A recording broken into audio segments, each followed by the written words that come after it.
네, 여러분 안녕하세요. 제주도에서 사진도 찍고 보정도 하는 개그맨 윤석주입니다. 어제 갑자기 제가 컴퓨터에서 라이트룸을 열었는데 깜짝 놀랐습니다.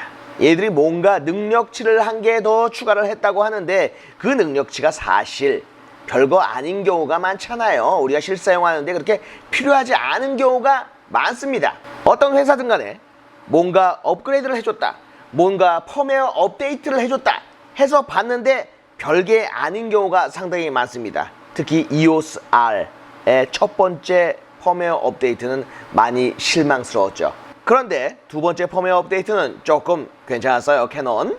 자, 그런데 이 어도비사에서 라이트룸에 뭔가 기능을 넣었다고 뭐 조그만 글씨로 했는데 저는 그 읽기도 전에 그냥 지워버렸습니다.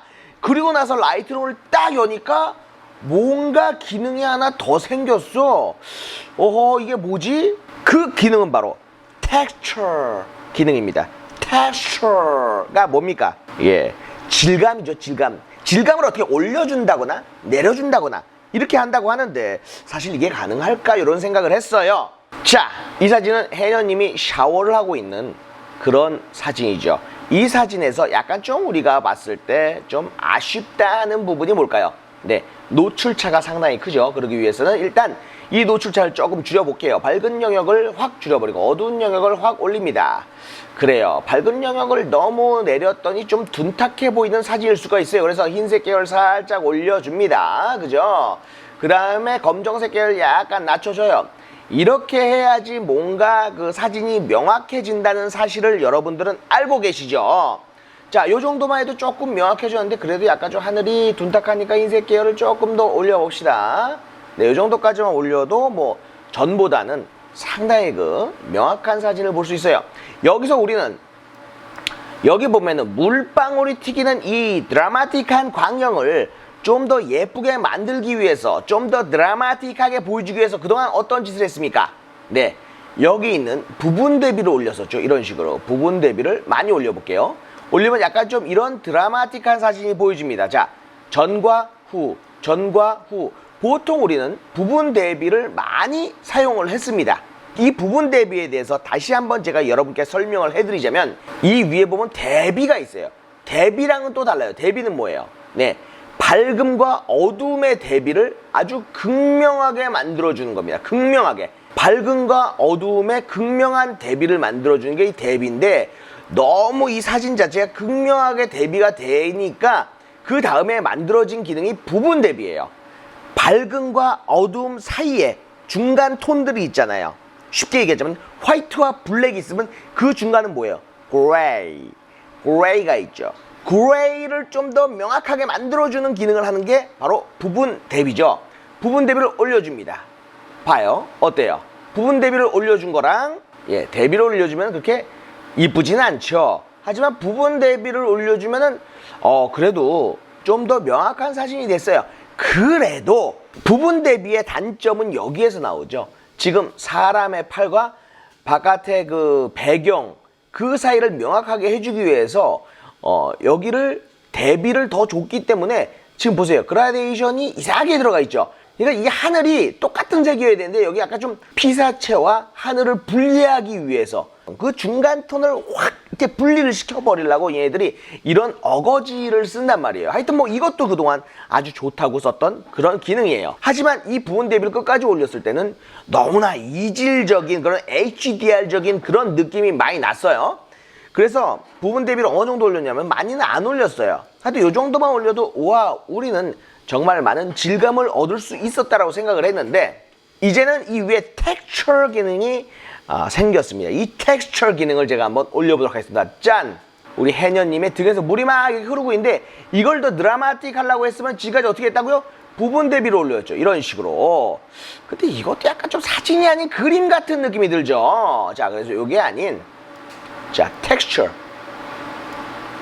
이거죠. 이거죠. 이겁니다. 이거예요. 전혀 이질적이지 않다는 거죠. 끝까지 올렸는데 전혀 이질적이지 않은 그런 사진이 나오고 있어요. 자, 전체적으로 볼게요. 이거 보세요. 전혀 이질적이지 않습니다. 텍스처를 끝까지 올렸는데. 좋아요. 다른 사진으로 한번 비교를 해볼게요. 사실 제가 라이트룸을 돈을 주고 쓰기 시작한 게 얼마 안 됐습니다. 그전에는 그 전 모델까지 지원되는 라이트룸을 한꺼번에 사가지고 썼는데 이제는 달결제를 하고 있어요. 근데 그 달결제가 가끔은 돈이 아까운 적이 있습니다. 근데 이 텍스처 기능 하나 때문에 돈이 아깝지가 않아요. 이 사진으로 한번 갑니다. 해녀의 옆모습입니다. 자, 이 슈트. 그동안 우리가 더 명확한 사진을 보여주기 위해서 어떻게 했죠? 부분 대비를 올렸죠? 부분 대비. 좋아요. 어때요? 네, 이런 사진을 좋아하는 사람도 있어요. 이런 사진을 좋아하는 사진이 있지만은, 어찌 보면은 상당히 인위적이고 HDR적인 그런 사진이 아닐 수 없습니다. 네. 그래서 다시 초기화를 누르고, 그 다음에 텍스처를 올려줄게요. 자, 텍스처를 이빨에 올렸는데 뭐가 바뀌었나요? 글쎄요. 전과 후를 보면 뭐가 조금 바뀐 것 같기도 하고 안 바뀐 것 같기도 하고 좀 더 글쎄요. 그럼 자세히 보기 위해서 가까이 가봅니다. 자, 전에는 이랬죠. 전. 자, 여기 보면은 자, 장갑을 보시면 됩니다. 장갑. 자, 전, 후, 전, 후, 전, 후. 여기 보면은 오리발의 이 질감이 살아나는 거예요. 말 그대로.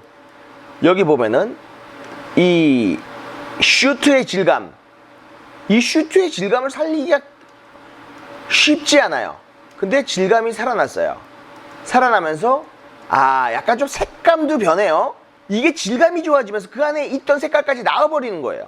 이건 놀랍지 않아요, 여러분?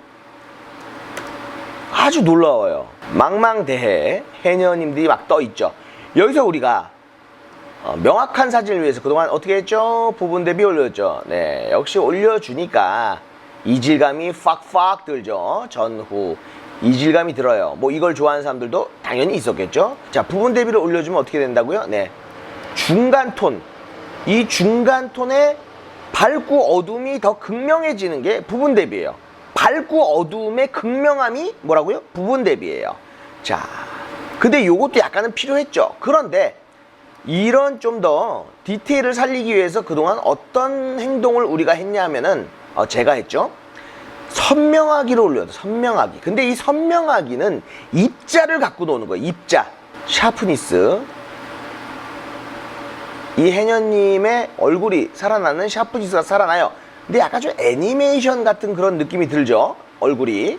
그러면 여기서 텍스처를 다시 한번 올려볼게요. 텍스처를 올렸을 때는 네, 전혀 이질감이 없습니다.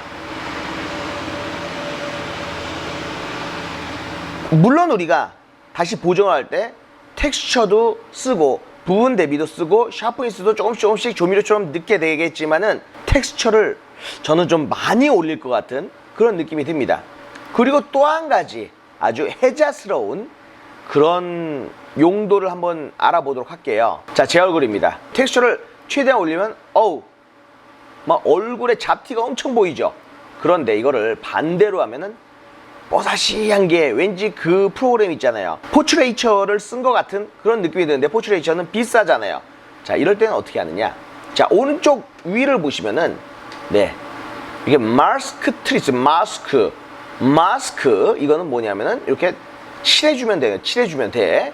마스크에서 텍스처를 맨 밑바닥까지 끌어내리고 자, 이마를 칠해볼게요. 이마만 칠해봅니다. 자, 이마만 칠해봅니다. 자, 그 다음에 코도 좀 칠해주고요. 얼굴도 칠해주고요. 자, 얼굴에 반만 칠할게요. 자, 피부가 왼쪽은 그대로인데 오른쪽은 좋아졌어요. 아주 애기 피부가 됐네. 애기 피부가 환상적이지 않아요? 진짜 대박이다. 이제 포트레이처가 필요 없겠는데? 얼마나 칠했냐는 왼쪽 밑에 이렇게 딱 눌러보면은 내가 이렇게 칠했구나 한 게 보여요. 자, 요런 식으로 얼굴이 뽀사시해졌죠? 일부러 제가 강하게 한 거예요. 여러분 보여드리려고. 전 이렇게 보정을 하지 않아요? 자, 요거를 그 전과 후를 비교해 보려면 오른쪽에 보면은 이 마스크의 맨 왼쪽에 보면 스위치가 있어요. 요거를 깠다 이게 원래 얼굴이고, 자, 텍스처를 최대한 얼굴에만 죽여주니까 이렇게 되죠. 얼굴에만 효과가 들어갔어요. 그죠? 당연히 얼굴에만 효과가 들어갔어야 돼요. 이건 좀 이따 얘기해 드리고요.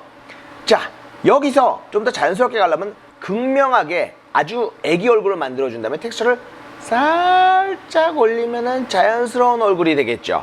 네, 요것만 해도 전과 후, 전과 후. 자, 보이시나요? 네, 갑자기 한 5년은 젊어진 것 같습니다. 잘 봐요. 좀 신기한 거 보여드릴게. 전, 후. 뭐가 좀 이상하지 않아요? 나는 분명 얼굴에만 마스크를 씌웠는데 지금 저 뒤에 있는 네, 까만 부분, 안부까지 같이 움직이고 있어요. 아, 독특하죠? 나는 방금 분명히 선택한 마스크 오버레이 표시를 하면은 어디가 나온가요? 네, 여기가 나와요. 여기에만 나는 마스크를 칠했는데 불구하고 뒷부분도 약간씩 바뀌죠? 왜 이러지? 자, 오늘 이렇게 알아본 어도비 라이트룸의 신기술, 텍스처 기술. 정말 추천할 만합니다. 이제 라이트룸을 유료로 결제할 이유가 여러분들도 생긴 거예요. 이 텍스처 기능 하나 때문에 말이죠. 그리고 방금 전에 보셨다시피 분명 마스크로 얼굴만 적용했는데 백의 영향을 받는 그 모습 보셨죠? 그게 뭐냐면은 이 텍스처 기능이라는 게 뭔가 레이어를 하나 더 씌운 것 같은 그런 느낌이 들더라고요. 그래서 다른 사진으로 제가 테스트를 해봤는데 텍스처 기능만 그냥 사용했을 뿐이고 얼굴에 텍스처 기능을 전혀 효과를 발휘하지 않았는데도 불구하고 텍스처 기능의 마스크를 사용하면은 백이 또 변하더라고요. 백이 변하는 게 아니고 내가 칠하지 않은 부분도 영향이 약간 있다는 거죠. 그런데 이게 사진에 있어서 그렇게 크게 좌우하지 않기 때문에 저는 큰 의미는 없다고 봅니다. 라이트룸이 그 전에 디헤이즈 기능을 넣어줬는데 이거는 어찌 만들다 보면은 그 전에 구 버전 라이트룸에서도 디헤이즈 기능을 어떻게 사용할 수 있었어요 하는 방법이 인터넷에 많이 나와 있었거든요. 그런데 이제 이 텍스처 기능은 어떻게 막 주먹구구식으로 만들 수 없는 그런 기능이에요. 아니야, 선수들은 만들 수 있겠지. 하지만 제 입장에서는 이 텍스처 기능 너무 좋다, 최고다, 이런 생각이 듭니다. 자, 오늘 텍스처 기능 어떻게 잘 보셨습니까? 여러분들, 제가 이렇게 설명하니까 고개가 어떻게 되나요? 자연스럽게 끄떡끄떡 하지 말고 구독을 하라고. 구독. Thank you.